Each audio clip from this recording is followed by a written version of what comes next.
in the gray haze of a Silesian dawn on April 9th, 1241. The earth shuddered beneath the weight of destiny. 50,000 European warriors, knights in burnished armor, Templars with their stark white mantles emblazoned by red crosses, Polish lancers from fractured duchies, and grim Moravian infantry, mustered on the windswept plains of Legnickie Pole, just southeast of the town of Legnica.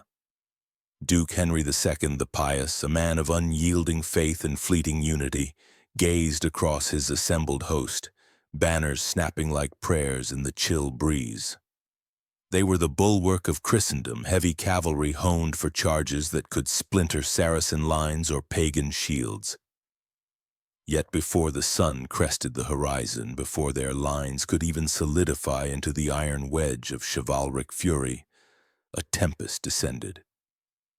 20,000 Mongol horsemen, ghosts of the steppe, unleashed a barrage of arrows that blotted the sky like a plague of locusts.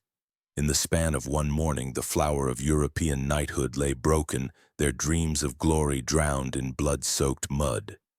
How could nomads on wiry ponies armed with composite bows and unyielding guile dismantle an army forged in the crucibles of crusade and feudal oath? This is the saga of Legnica, a clash not just of steel and sinew but of worlds colliding, where mobility devoured might, and the thunder of hooves heralded an age of terror. To grasp the cataclysm of Legnica, one must first peer into the vast, unyielding expanse of the Eurasian steppe, where the Mongol Empire had risen like a devouring flame. By 1227, under the iron will of Genghis Khan, this confederation of tribes had forged the largest contiguous land empire in history, stretching from the Pacific's frothy shores to the Caspian Sea's shadowed banks. Cities trembled at their approach. The Khwarezmian Empire reduced to ash, the Jin dynasty's walls breached by trebuchets of ingenuity. But it was Genghis's son, Ogedei Khan, who ignited the western blaze.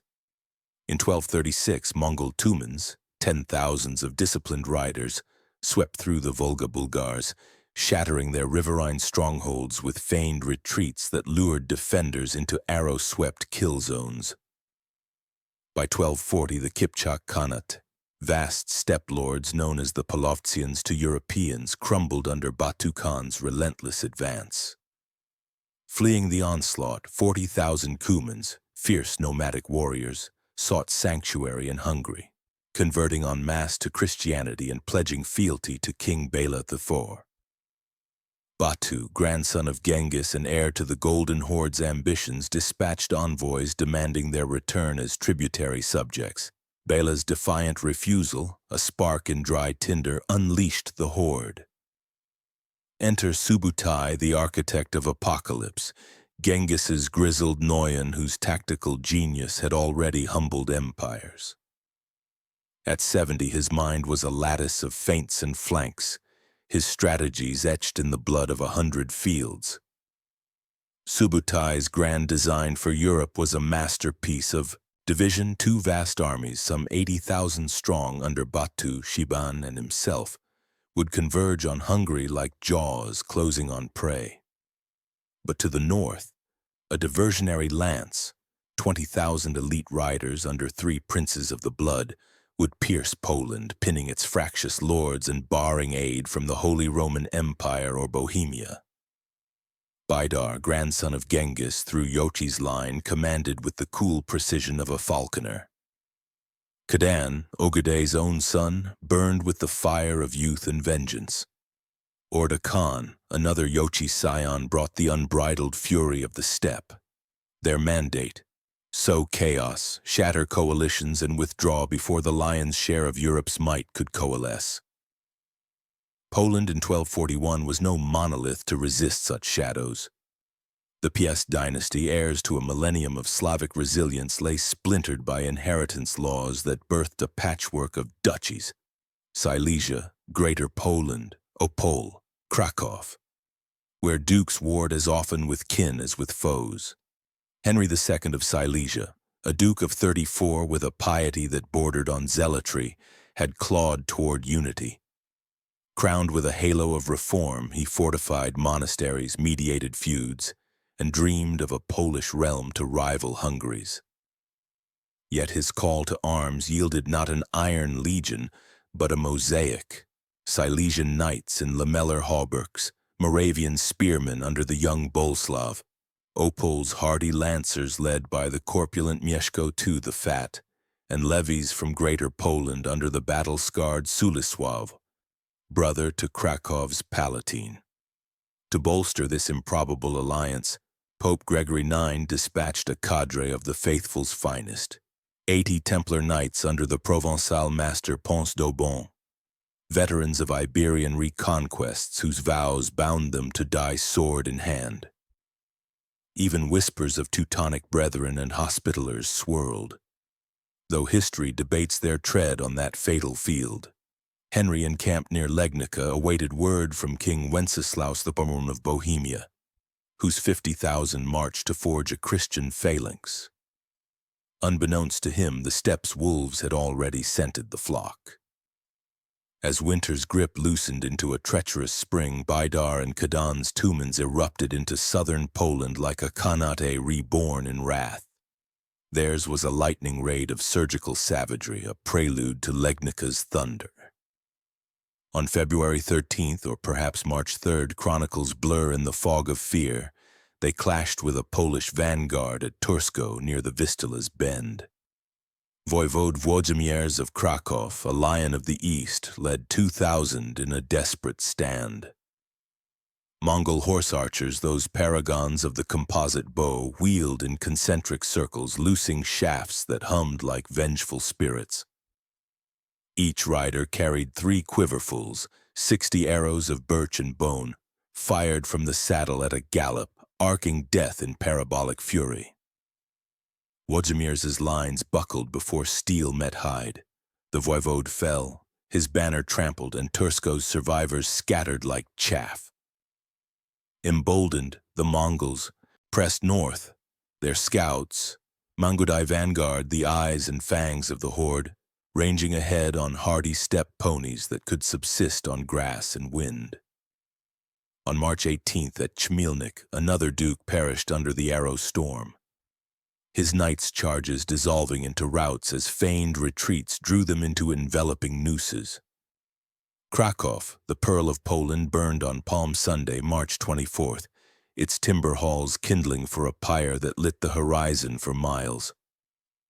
Flames devoured markets and minsters alike, the air thick with the wail of bells and the acrid bite of conquest. Baidar's riders, dividing into terlig, smaller bands of 1,000, raided like specters, herding captives for ransom or slaughter, their yam postal relays ensuring Subutai's distant missives arrived swifter than rumor. Kraków, the Silesian bastion, defied them. Its duke, Henry's kinsman, manned walls with boiling pitch and piety, repelling the siege after a week's fury. As the Mongols pondered a renewed assault, eagle-eyed scouts spied opportunity. Henry, mustering 25,000 or 50 in the swell of legend, marched west from Legnica to link with Wenceslaus's Bohemian host. Kadan, ever the impetuous blade, urged strike. Baidar, the strategist, concurred. With Orda's northern tumens reuniting from Lithuanian forays, the princes wheeled south in a forced march of 90 miles in days, their ponies lathered but unbreaking. Interception at Legnickie Pole, a flat expanse scarred by ancient barrows, would sever the Allied spine before it could flex.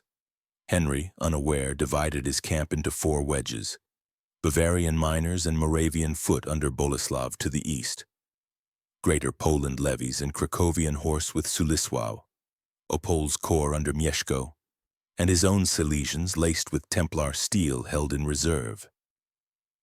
Dawn broke on the 9th. The Mongols, silent as serpents, crested the rise opposite, their Tamgus clan banners fluttering like omens. Flags snapped commands across the line. No bugle blared, no drum thundered. The Europeans, hearts pounding in their iron shells, gripped lances and whispered aves. The morning's innocence was about to bleed. The first arrow left its bowstring with a sound like tearing silk. Then came thousands more, a whispering death that darkened the sky before the sun had fully cleared the mist. Henry's vanguard, Moravian infantry and the gold-spurred knights of Greater Poland, were still tightening shields when the iron-tipped rain struck. Men wore mail from collarbone to knee, yet the Mongol shafts were narrow bodkins forged to punch through rings and quilted gambesons alike. Horses screamed as arrows found eyes and throats. Riders toppled, lances clattering uselessly. Within minutes, the front ranks looked like hedgehogs of feathered death. Henry, watching from the low ridge the Poles called Wahlstatt, the chosen place, saw his carefully ordered battle dissolve into chaos. He gave the only order medieval doctrine knew: charge. Trumpets blared, banners dipped forward, and the heavy cavalry of Silesia and Opole thundered downhill in glittering splendor.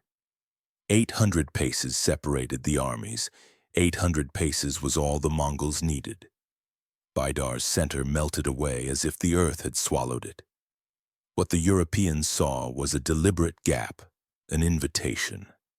What they did not see were the two wings already curling outward like the horns of a bull, nor the third tumen held invisible behind a fold of ground. The Polish knights lowered lances, spurred their destriers to the canter, then the gallop. Hooves drummed a funeral rhythm. 300 yards, 200. The Mongol retreat accelerated, ponies scattering in apparent panic. At 50 yards, the sky fell again.